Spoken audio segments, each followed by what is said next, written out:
You're watching Leafs Morning Take with host Nick Alberga and former NHLer Jay Rosehill. The show starts now. What's going on, everybody? And away we go for the Wednesday edition of Leafs Morning Take presented by Betano. It's Nick Alberga and Jay Rosehill. And Rosie, you see it on the thumbnail right there. We're 1 week away from the season opener. It can't come soon enough, buddy. How are you? Good. This preseason's dragging on forever. Oh, we've talked about it ad nauseum the last couple of weeks, how it just keeps going and going and going. But hey, it gives us more time to talk about the Toronto Blue Jays. And I just love doing that, Rosie. God, do they have trouble getting it going, hey? It reminds me of another team, doesn't it? Kinda.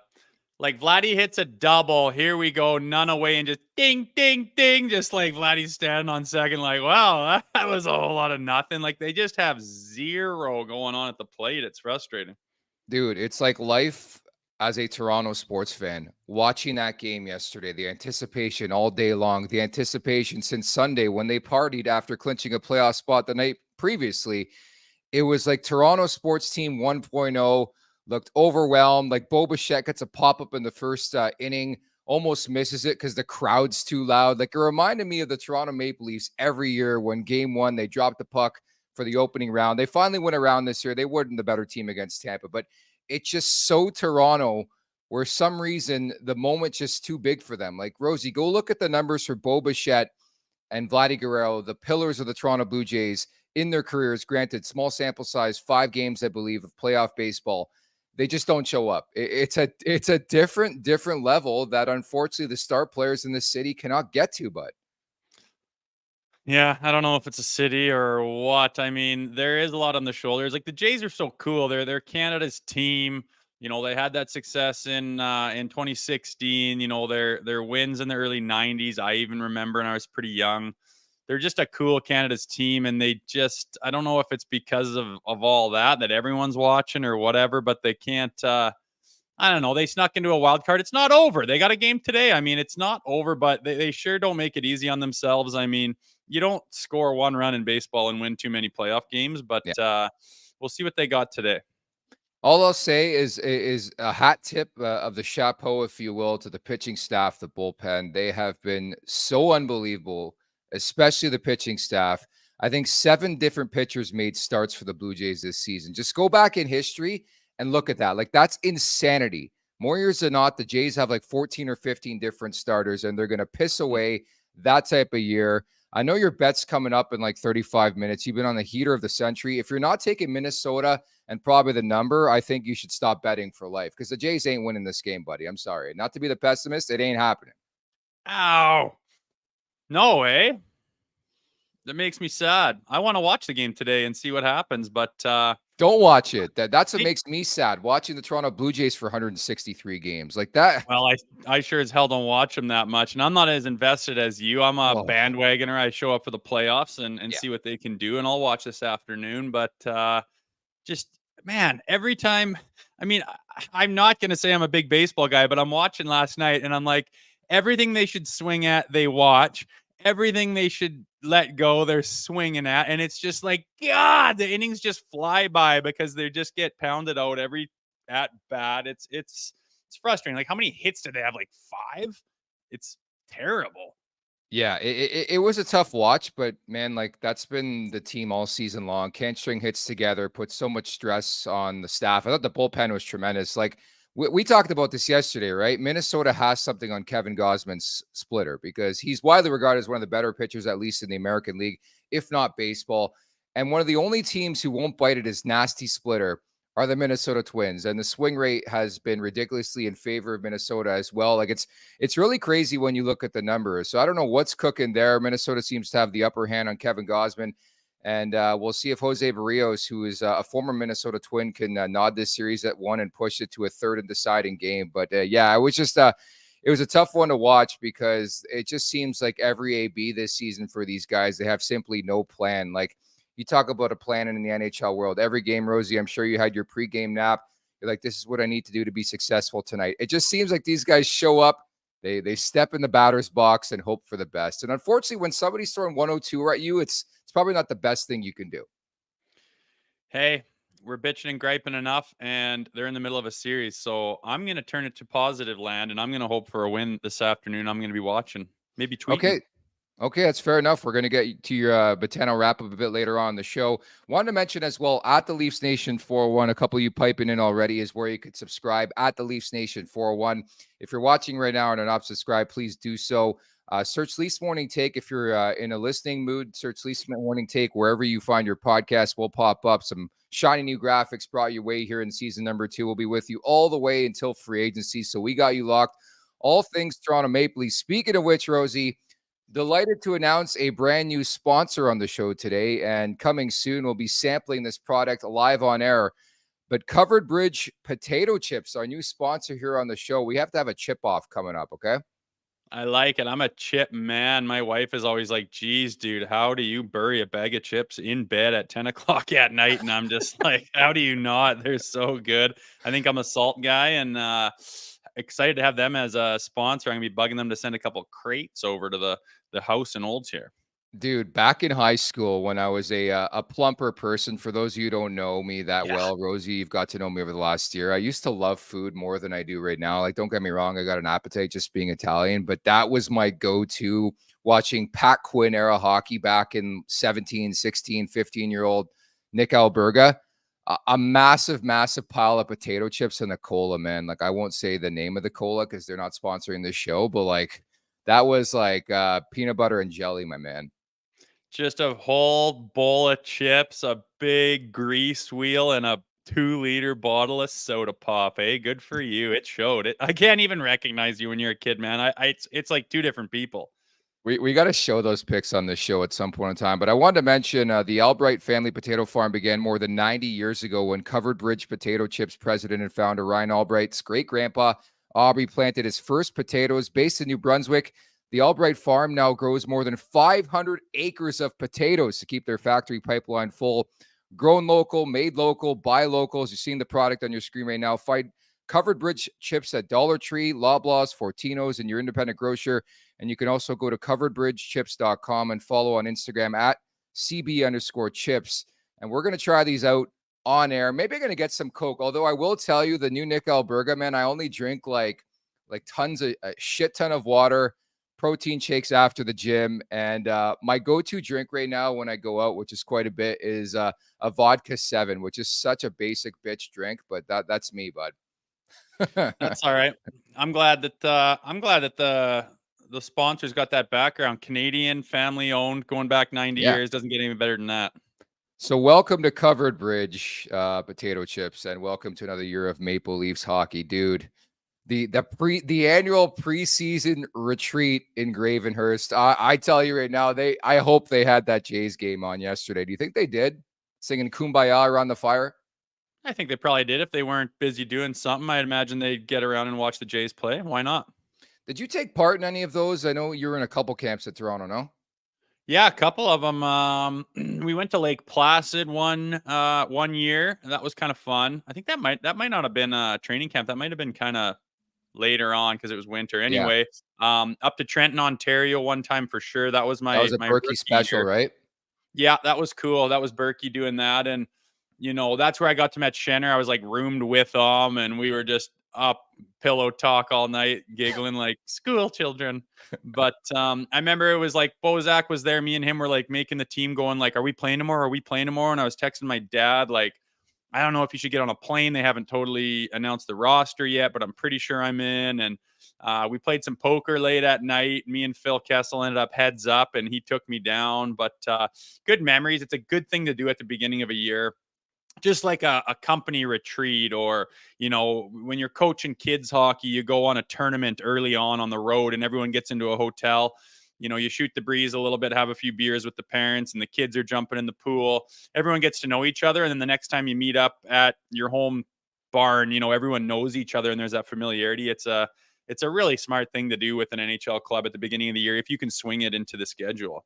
Yeah, I was going to ask you exactly that, knowing you had done this in previous iterations of this team like a decade ago. Like, how much rapport, camaraderie does that build over a short time frame? And that's why I mentioned, like, I think it was a good idea to bring some of the kids like Easton Cowan and Fraser Minton, and obviously Matthew Nyes is going to be on this roster. But How important do you think in the long run, those couple of days together, just bonding and chilling, not really worrying about hockey, how much of an impact do you think had that on the Maple Leafs team or teams in general? It's major. It's major in Yeah. the locker room setting, the team setting. Like you'll go on that trip, and whether you're going out downtown, you're definitely going to go have some dinners and whatnot. The team will pick up that tab. When we did it, we had this big cabin rented with like a huge great room where there's a kitchen and tables and hanging out lounge areas and a whole bunch of bedrooms around, and guys are shacking up together and you're BSing a little bit, and you realize that this rookie who's been quiet and hasn't really said Yeah. anything all week long or all camp long, all of a sudden has this personality or this funny giggle and has this hilarious thing to him, and everyone's dying laughing, and then he's like got this new personality on the team. Like whatever the case is, you get that out there, then that would take a long time to happen organically if you're just running through the motions at home. So like I said, a huge thing to do with the chemistry and the camaraderie and getting those guys tight, because if you see the teams that go deep at the end of the season, they're tight as hell. They always say it's a brotherhood, it's a family. Like you die for each other, and you've gone through hell together, and you're really, really tight. And if you can manufacture some of that early, it's huge. And there's any team that's not doing it, I think is messing up. For some reason, all I can think of is like you by the fire, the team sitting around drinking, your coldest beverage possible, and you playing the guitar or something till like 2 a.m. in the morning. Has it happened that way? I've busted out the guitar before. I'm not phenomenal at it. I got about maybe 8, 9 songs I can tickle out. But it's What's your more just go-to? telling stories, being outrageous, laughing your ass off, and just having a blast with the guys, letting your personality show, dropping the shtick that is, your hockey Yeah. life that is kind of sometimes all anyone sees around the rink. You're doing your preparation, you're doing your personal stuff to get ready for whatever it is you're doing that day. You can drop all that and hang out, and it's not the same going out to dinner, going to the bar one night. You get on a trip and you're all sleeping there and you're sharing the same area. You get up and you go to bed together, you have breakfast together. It's kind of a different deal, and that's why they do it. It's that team building thing, and it matters. And if I was running a team, no question would I have these guys doing that trip. These guys getting gunned or what? Probably a bad question for 2023, because I guarantee they stay up till 3 a.m. playing video games. But back in your day, I love this. Back in your day, Rosie, were guys just getting toppled till like 4 a.m.? 10 years ago. It wasn't a total runaway, but guys are absolutely letting loose a little bit, Love letting it. their personality show, relaxing. And like I said, we're playing poker, beers are getting cracked, there's a cooler getting opened all the time, and guys are sharing stories, laughing. The veterans are talking about this and that, and guys are ribbing each other. And like I said, things come out of the woodwork. Some rookie you didn't even think has a personality ends up being the funniest goddamn guy you've ever met. Like things like that happen. And when you get on the bus to head home, it's a different culture within that bus than it was on the way up, and that's what you're looking for. Yeah, you're singing like Oasis in unison as you get ready for the Detroit Red Wings tomorrow night. I can see it right now. I'm telling you right now, like our great white buffalo to get on this show is Phil Kessel. He's never going to say yes. I think he's going to retire, because last I checked a month ago, people were tweeting out that there was interest. He's still nowhere to be found. He's the type of guy who would just never retire and come back in like 3 years with Phil Kessel. But it just sounds like he would have a billion stories, knowing everything we learned about this guy. You played with him, obviously. Oh, I'm sure he's got a lot, but it's hard to dig anything out of him. You see his interviews, he gets a little camera shy, and that's just the way he is. If he's in his element, oh yeah, he'll be spouting stuff off. He's funny as hell.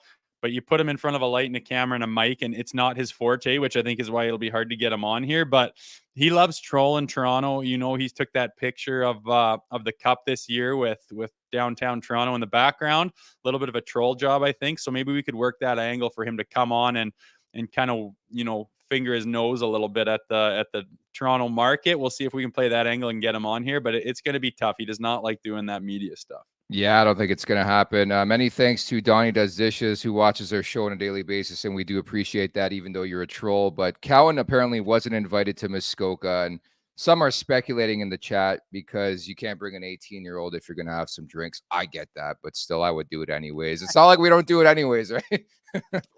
Not like he can just not. Yeah, I don't know, man. Liabilities and stuff. Who the hell knows? That's kind of sad if that is the deal. But he's pretty young to be doing that, man. Good for him that he's even on the radar, man. Just a young kid who's making noise early in camp. I'd say he's been one of the guys who's really lifted people's eyebrows to say, "Who? Maybe our prospect pool is getting a little deeper." Not to endorse anything on the show, but I think I had my first drink at like 13 or 14, dude. So if these kids have not at least had one, I get they're trying to be pro athletes. Something's going wrong here.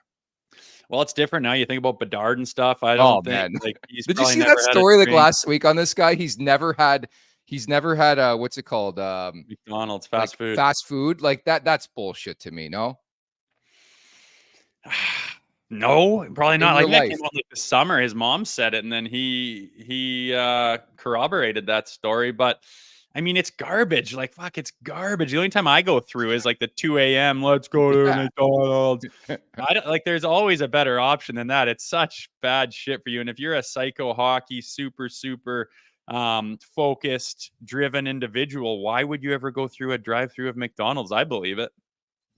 I'm calling BS. You're telling me there wasn't a time when this kid was 13 and he scored a hat trick and you're like, you know what? We're going to treat you to a McDonald's Happy Meal today.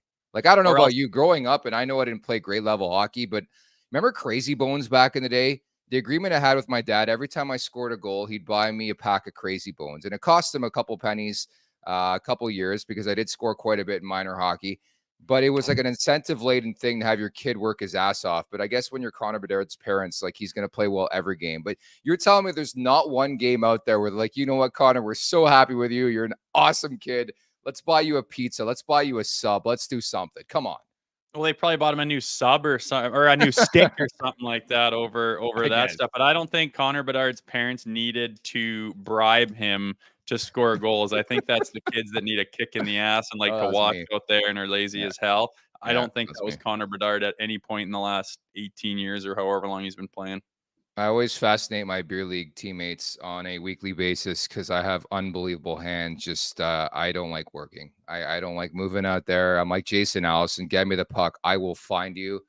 My buddy missed a couple tap-ins. I know he listens to this show on Sunday. I was disappointed about that, but nevertheless, I wanted to ask you this too because I think it's intriguing. Anybody who played sports growing up, you're in a locker room. There's no way you're going to like every player. I don't care if you're that most happy-go-lucky person in the world. Were there beefs that nobody knew about? Like, how hard was it? And that's why it stems back to the conversation, Rosie, about like the annual retreat and getting everybody together, learning more about your teammates. There's always going to be a couple guys that you're not fond of or you're not crazy about or don't like the same things. Was it ever an issue anywhere you played? There were guys where I'm right, though, right? yeah. Oh, you're not Yeah. going to get 4 guys into a room 100 times over and mix them all up and everyone's going to get along. It's just not possible. And, people are guilty of, I feel, labeling hockey players as all being the same. Every team I've been on, there's the dummy, there's the nerd, there's the like super Stereotypes. jock guy, there's the Mr. Serious, Mr. Always, there's the guy that can't take anything serious, there's the guy that's so hardworking he doesn't even have a life, there's a guy that can't even do anything to help himself because he's so damn lazy. There's so many different personalities on a hockey team. They're not always going to gel together. Sometimes if a guy doesn't get his role and he's trying to be Mr. Big Shot, no one kind of respects him. It's going to cause rifts within the thing. Sometimes rooms become cliquey and these 5 guys always hang out and they try to avoid these 3 guys. And this thing's happening. This group of veterans is always hanging out and this group of rookies is out playing Xbox or something like that. It happens. And it doesn't set up for a very good team. And I think that you'll find, again, the teams that win and go the distance are the ones that are the most tight, that do have all the guys on the same page. And you're always trying to find that. And I think that at the draft and at free agency, teams are trying to call about players. What's this guy like? What's he like in the locker room?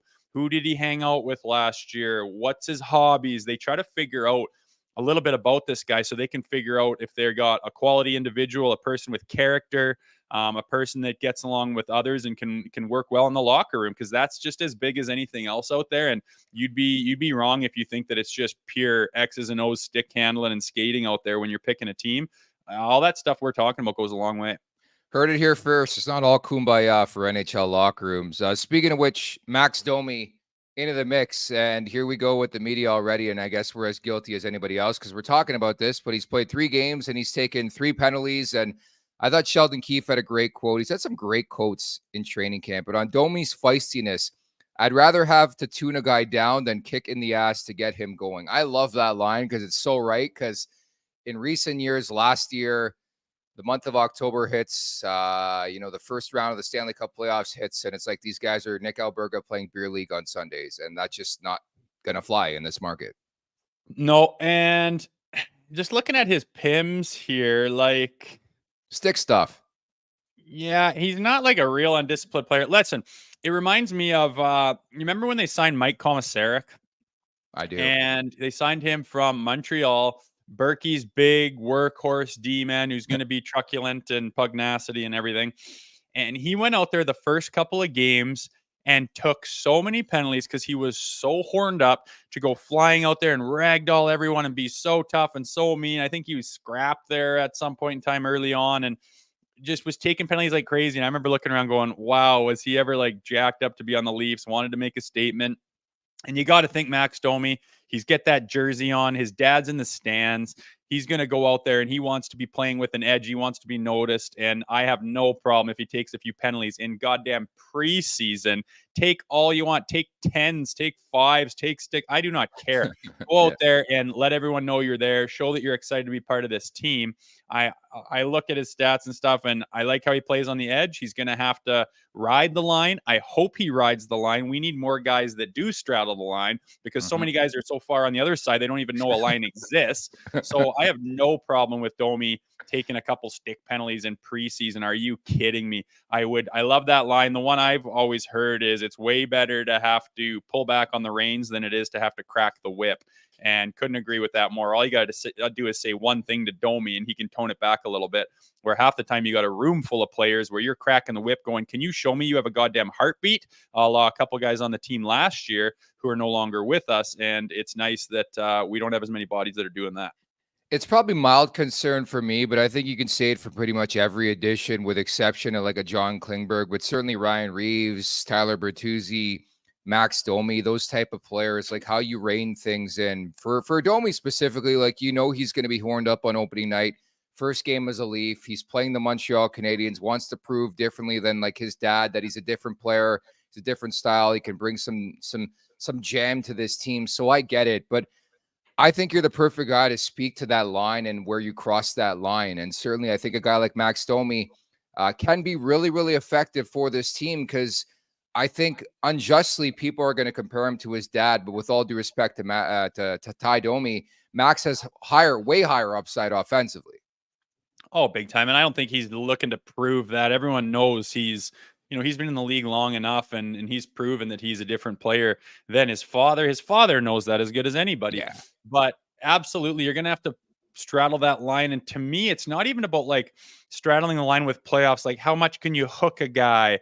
Was that a tripping? Like, no, it's just about your attitude out there. How much do you like MF a guy out there after the whistle? How much do you chirp off at their bench? How much do you take a guy by the crest and just shove him away from your goalie? Get the hell out of here. Like that kind of thing goes a long way. And it just shows that you're here. And I mean, Max Domi, if anyone wants to challenge him, he's tough as hell. I mean, I think he throws lefty like his dad too. I remember he knocked out, I think that was it Kessler or Bieksa that one time. I was like, oh my God, where'd that come from? And anything that needs to happen out there, he can handle it. I don't think he needs to straddle the line as far as taking penalties, but play with that little bit of jam, finish the body, be physical, and don't take any garbage out there. Play with a little attitude and an edge and a little bit of a chip on your shoulder. That's all it takes. And doing that, you're not going to take penalties, right? It's just a style and an attitude of play out there that I think he can adopt, and he's shown that he can do it.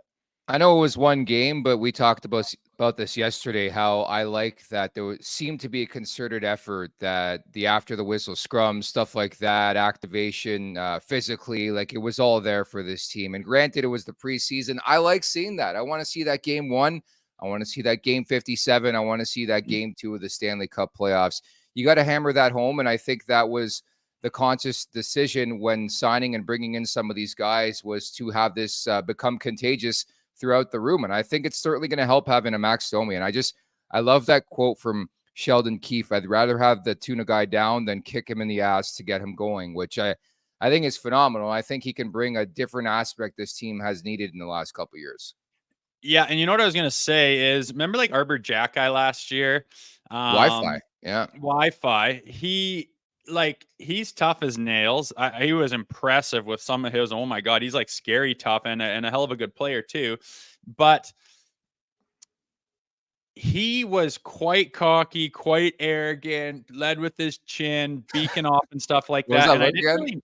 didn't notice that from anybody. Like guys aren't doing that anymore. And I'm sorry to say, it's because of Revo. Like Yeah. Jack, I could do that last year because they didn't have a whole answer for him, especially if Simmons was in the line. It wasn't in the lineup, and you could just run the tables with the Toronto Maple Leafs. You could do whatever you want. You could be so cocky. You could be demeaning to them. You could disrespect them and their whole bench. And that's what you can do when you're a tough player and they have no one to match your toughness. All of that this year is going to go away. It's not going to exist because of Ryan Reaves. I'm not sure 100% how Ryan Reaves is going to pan out with the Toronto Maple Leafs. I'm not going Yeah. to say he's a slam dunk, but I'm going to say one thing that you can guarantee is that he's going to negate any of that type of attitude towards the Maple Leaf sweater this year. Guys are not going to have the same swagger against the Leafs that they've had in the past for that reason. And I love to see it. I think the big question, as you just mentioned with Revo, is going to be like the due respect saying this. Can he play hockey on a nightly basis? I think he's better than people actually give him credit for, but like it's Me one too. thing to play that guy to counter like an Arbor Jack guy with Montreal who can definitely play hockey. And ironically enough, I think a Jack guy type is exactly what the Leafs need in the back end, like that type of player to instill some fear, play physical, be that guy. But like, does every team have a guy like that for Ryan Reaves to counter, to create space? Because ultimately that's what you're looking for, is to create space and make the night easier for the big boys. And that's my wonder, paying him the money you did, you're thinking he's going to be an every night player. And I just wonder, when there's no Jack eye on the other side, what Reaves can bring to the table. What do you think? Well, it's just like an attitude of the team. Like I was saying, you're going to throw him out Yeah. there for his however many shifts. I think he's capable of playing 8 minutes a night, which is fine. Those are the times where, the big boys are skating in sand. They're getting a little frustrated. They need a little bit of a blow. They've been playing high minutes here, and you got to give them, a little shift off. And you throw out that fourth line. They get it deep. They bang and they crash. You're getting your big boys a little bit of a blow as far as their wind in their legs. And he goes out there, creates little space, crashes and bangs, turns the momentum around. Like you run the same lines over and over again. And the Leafs are famous for kind of skating in sand and skating uphill and just not being able to get anything done. You can't penetrate the middle. You're around the outside. Nothing's going for you. And it's frustrating. And that's what that energy line is always from. It's to break that up, hit the reset button on the Nintendo, and then get the big boys out there again and see how the momentum's kind of shift. And people that haven't played a high level might shake their head and say, that doesn't even make sense. It's not how it works. It is, man. It's palpable. The energy on the bench and how the game is going, how the ice is tilted is so palpable out there. And if you can, that's why a good fight when things aren't going well completely changes the setting of the game, the energy of the game, the momentum of the game. It's palpable out there, I'm telling you. And to throw out a fourth line that can do that energy, crash and bang, and hold a big fist and say, you guys don't have anything against our toughness, and you don't have any way to penetrate against our stars, to call them out, disrespect them, hit them, face wash them, jersey grab them. Any of that stuff's not going to happen just because of that energy out there. Of Leafs aren't anyone to screw with this year. All I'll say, I'm happy that you're on our side when it comes to this civil war that's about to take place during this season. On one side, you're going to have the Dubasites. On the other side, you're going to have like the Berkey side, the Proud Tree Living side, where you're going to say, hey, Ryan Reaves and others, and pugnacity is going to rule the day in Toronto. So it should be fun to document that. What do you make of that fourth line that we've seen so far early and often here in training camp of Gregor, Kemp, and Reaves? Can they stick as a fourth line? Do you like the component those guys bring? Yeah, I don't mind it. Like Camp, I thought last year was the unsung hero for a lot of the games. Like he just seemed to be so solid. He'd chip in here and there offensively. You'd never see him being the one making the big mistake or looking lazy or missing his assignment or turning the puck over. He seemed to be really reliable. Some of those guys have like Gregor has kind of made almost has kind of made the team out of training camp on a Yeah. PTO. I think he's probably earned a contract, and he skates well. He can get in there and disrupt some things. And then you got Reaves to kind of complement that. And I know Reaves is a big, tough guy. And some people think that the league's passing by and he shouldn't be there and he's useless and all this stuff. But he's been staying in the NHL for the last 10 years for a reason. He's not useless. He's not a complete slug. No, he's not going to score 30 goals. And no, he's not going to play 20 minutes a night, but you don't need another guy to do that. You need another component to bring another layer to your team.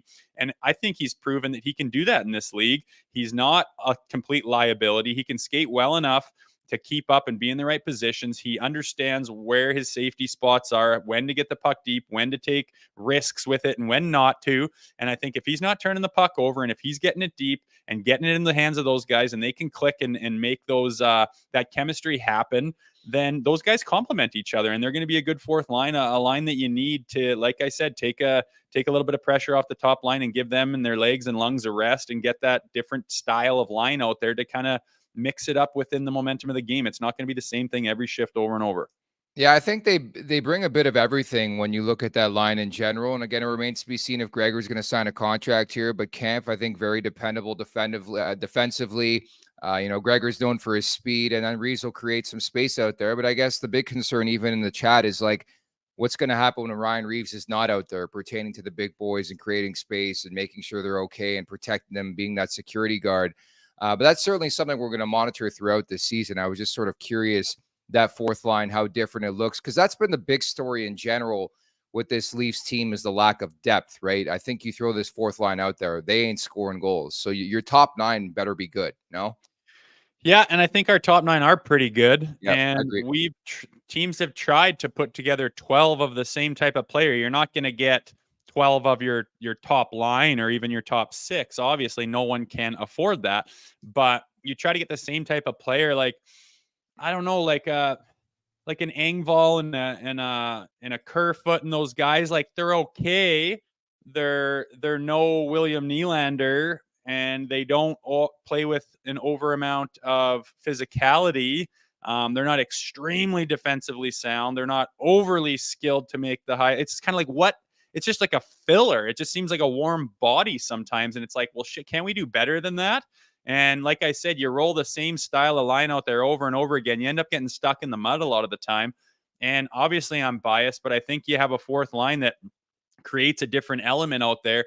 It kind of molds and gives some depth to your identity as a hockey team, and I don't mind it at all. But again, time will tell if this fourth line works out, and you can mix and match players out there for sure and see what complements each other. But I understand Reaves is kind of one dimensional. I get it, but I think it's at times a necessity.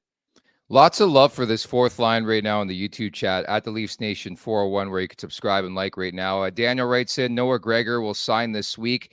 Lighter juice. Gregor was surprisingly fast. I think the one thing we don't realize is not a lot of people watch San Jose Sharks hockey, and I was stunned that they moved on from Noah Gregor. But again, it's good news for the Maple Leafs. Mark writes in, love Gregor, get him signed. Donnie does dishes. Reaves don't take bad penalties. It goes without saying, but a lot of support for like a new look fourth line, and I like that aspect. So we move forward. There's 2 more games still remaining in this preseason slate. Of course, the customary home and home with Detroit. I believe it was a back-to-back last year, but nonetheless, it's a Thursday, Saturday this year. The Leafs will be hosting tomorrow on Thursday, and then Saturday will be the finale for the preseason, where they'll be in Detroit. So let's put your coaching hat on. If you're Sheldon Keefe, how do you deploy your lineup? For me, Rosie, I would probably go with my A roster tomorrow and the B roster for Saturday, which would give these guys some time off. But would you go the opposite? Would you give them, your main look, your main roster on Saturday, knowing that the rust won't be there as much? I think I would go, first of all, you're going to have your bubble guys, your guys you're not sure about, and they're probably going to play both. And you're definitely going to put all those guys you're not sure about in the first game and see what happens. See if anyone steals a job, see if anyone blows it. Then you kind of know where you stand with that guy. See if your decision is any clearer after that game. Then the next game, I'm going to try to have what I think would be my final roster, and I'm going to go with it. Again, there might be that 1 or 2 guys that is still bubbled that you're not totally sure of, and it's kind of like last chance here to make our decision easy, and you put them out there and you play that player or those players both games. But I would lean towards that last game in Detroit, the last kick at the can before you're playing with real bullets, to be as close to your real regular season roster as you can get it. So a couple of things I'm looking at here, specifically in between the pipes. Like Joseph Wall, I think he's had the flu for a lot of training camp. He played one game. He didn't look particularly good. Martin Jones has been excellent. I know people are in uproar. Folks, settle down. This guy's been an 896 goalie for like the last 5 years. They're not losing much in him. I know it's insulation. It's good to have some insurance, especially considering how many goalies the Leafs have gone through in like the last decade. But I think, quite honestly, the plan right now is to put Jones on waivers as close to the start of the regular season as possible. So I wouldn't be shocked if it comes down till, I think, Monday, because I think Tuesday they have to have their rosters in, where it might even be Sunday to Monday. But you got what I'm saying? Like, they're going to try to squeeze him in. I don't know if it's going to be successful. But the one thing I do remember about last year is I think Ilya Samsonov had like a week off between appearances. And you could tell in the first game, if there's anything I can bring and take from that game against Montreal the other night, the Leafs better be ready. You played in that rivalry. Montreal always shows up. Doesn't matter if they're a terrible team. Doesn't matter if they're a great team. They're going to show up, especially in the opener. I like that game to be close, by the way. But I want Samsonov to be polished and ready and no rust. Like, rust is going to be a factor. That's why I'm not crazy about 4 or 5 days between games from the final preseason game to the opener. So I'd actually start Samsonov in the final game on Saturday just to get him closer to Wednesday, if that makes sense. Yeah, for sure. I feel for goalies because it's tough to simulate NHL speed in the summertime. I guess it is for anybody, but especially with goalies, like with your timing, your angles, the speed at which things are happening. It's just much different than it is in the regular season when you're skating wherever it is that you do that in the summertime. You come into the preseason, and that's why I don't put a whole lot of stock. And I don't think we've talked a ton about the goalies yet, is because you got to give them a chance to get their speed, get their timing sorted out. When you think about how long ago it was these guys played their last real hockey game, that's a long time ago. And it takes a while to knock that rust off and get back to your game form. So, yes, but I think that we'd be remiss if we didn't say everything we've talked about and everything we're excited about and all the additions we've made. If it doesn't go well between the pipes this year, that's all just a moot point. Like, if the goaltenders here, and they're both, I mean, like Pronger said yesterday, Sammy, I'm a huge Sammy fan. I love the way he was. I think he needed a breath of fresh air, and I think he got it. And he proved he was great last year. And I think that I'm expecting him to do it again. But it was kind of like a career year for him. Woll looks fantastic. Looks like he's got a bright future, but he is young and inexperienced. And if these guys just happen to run into injuries or just don't have their form or whatever, it's going to be a slog fest for the Toronto Maple Leafs. It will be for any team in the NHL. But we haven't really talked about the goalies too much, and I think that's fair to do since it's so early in the season. But it's something to watch for sure. I hope both these guys can yin and yang and just click and both get this cool thing going. And these are our goalies for the next 8 years. That would be fantastic in my mind. But it's something to watch, and it is kind of scary knowing that all the work and all the preparation that goes into a season, if you don't have goaltending, it can all get flushed down the toilet really quick.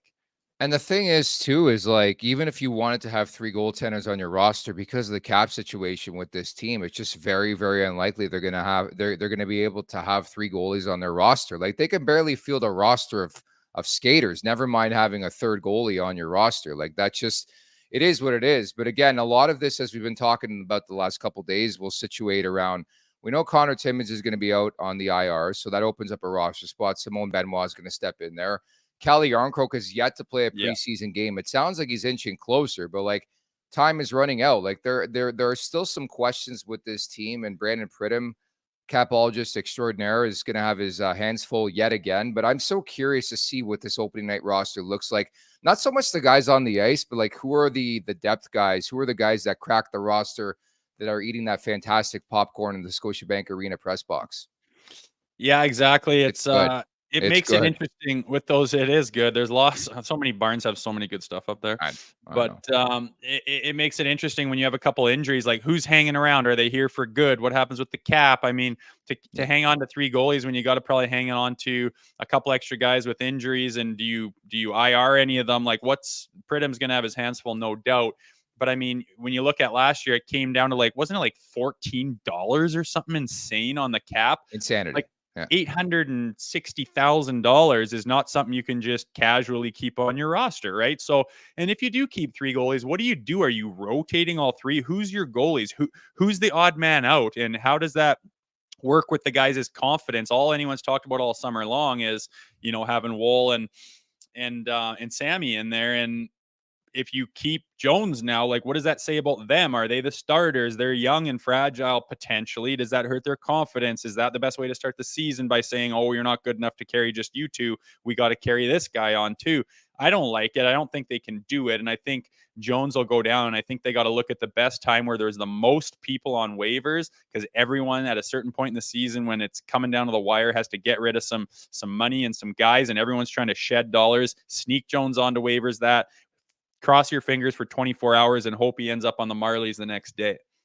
Yeah, I can tell you it's been a trend throughout this league. There's a couple teams that are starting to roster 3 goalies. The one that comes to mind is the Carolina Hurricanes. From last I checked, they're going to go with Anderson. They're going to go with Kochetkov. They're going to go with Ranta. I just don't know you keep that family in order when you have 3 guys for 2 positions, and more times than not, it's one guy playing in a tandem league. So that'll be one of the curious things to monitor over the next week leading up to the opener against the Montreal Canadiens. Again, still 2 preseason games remaining here for the Maple Leafs.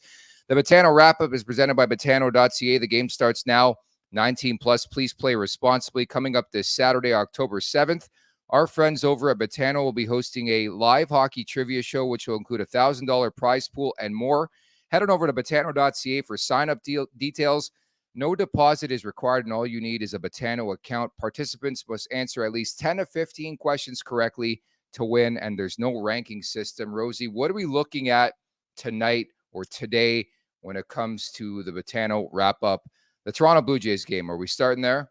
Yeah, we got to go with the Jays game. It's the big ticket today, and we have been solid. It was a low-scoring affair. We nailed that one yesterday. Yep. Well, I guess I did. I guess you're piggybacking on my coattails here again. Well, we can look at the text where I told you I like the under in the game, but I don't know, man. I want to be positive. I don't want to lose my streak, but I want to cheer for the Jays. Go with your heart. Go with your gut. The Jays. Go with your gut. Let's just take a Jays money line, man. Let's take a Jays money line. Let's just take the Jays to win. Plus 120. So the market's telling us that Minnesota is going to win this game, but plus 120. Let's ride with you. Minus 139 for the Twins, plus 120 for the Jays in the money line. It takes a couple of hot bats just to get them on the board, get them going, get their bullpen in a situation and take advantage. You just got to find a little bit of lightning at the plate and they can win this thing and tie up this series. I'm sorry, I'm just finished with this team, but I'm going to ride with you because you are my partner. So we're good. That's the official bet rate there, folks. Plus 120, the money line with the Blue Jays. And I remind all that Rosie is on fire. He's hit 3 in a row to start this season. So if there's somebody to back right now, it's Jay Rosehill. And hopefully we come back on here tomorrow and we tee up game 3 of that series. I hope so. I usually bet with my head, but I'm betting with my heart today. So take that as a grain of salt. Yeah, he went with his first instinct, which I like, because we started off the show, if you missed it, by me saying how I thought the Jays were done here. I've been saying that all season long, but there is your angle, and thanks to producer Aaron as well. He knows I love the revenge angle. Jose Barrios gets the start, former Minnesota Twin. I don't know. The moment's just too big for this Blue Jays team, and we'll see what happens with Barrios. If we think they had something on Kevin Gausman, never mind the team who owned the player, had the player for the first 8-9 years of his career. You think they have something on him? By the way, we talked earlier, Rosie, and I shed some light on my early days and being a bit plumper. Producer Aaron, doing great work as per usual, pulled up some pictures on the fly. Let's throw those on screen. So, Rosie, first and foremost, that's me at a Leafs game. I believe you could have been on the Leafs that year in Philadelphia. I remember that game specifically because I got some kind of tuned up, and it was Movember clearly because I had the mustache going against the Flyers. We were a group of 25. We had to be escorted out of Wells Fargo that night. Like I think it was Wachovia at the time, but we had to be escorted out because Flyers fans can get in one really quickly. That's tough to get escorted out of the Wells Fargo Center there. There's a lot of rowdiness going on. But dude, when you showed me those, I didn't even really get it. I had to show my wife too and saying, can you believe this is Nick? Like, you don't look like you have the same shape of head. The caterpillar eyebrows seem a little more caterpillar-y. They're still there. I know they are, but the glasses throw it off too. You just look like a different person. Young, and a little plumper, but good looking kid nonetheless. Look at the ladies on your shoulder too. Just killing it always, no matter what. It's one of my good childhood friends, Carrie. Go back to that Leafs picture for a second. So the other great story about the Leafs picture too. So that night, that was the year that the Ego was thrown on the ice at then the Air Canada Center. Remember that? Ego, yeah. What that rings a bell. What was the background on that? The Leafs were just so shit. Like people were just going nuts. Fans were done. But nevertheless, that night with the mustache, again in Philadelphia. My picture actually ended up on Sports Illustrated, like on their website. Really? Like 2 days later, my buddy sent me this picture. It was me going like that. Send me the picture. He's like, "Is that you?" And I'm like, "Yeah." Like I was in Philadelphia, and the Leafs got tuned up that night. So like that was a memorable night for yours truly. That was the start of the fame career in media for Nick Alberga. No, that was before. We used to do like Leafs trips every year where it was like 25 of us. We take a bus somewhere. I think I did 3 of them. We did Ottawa, which is like, man, I don't really want to go to Ottawa, watch a game with all due respect to them.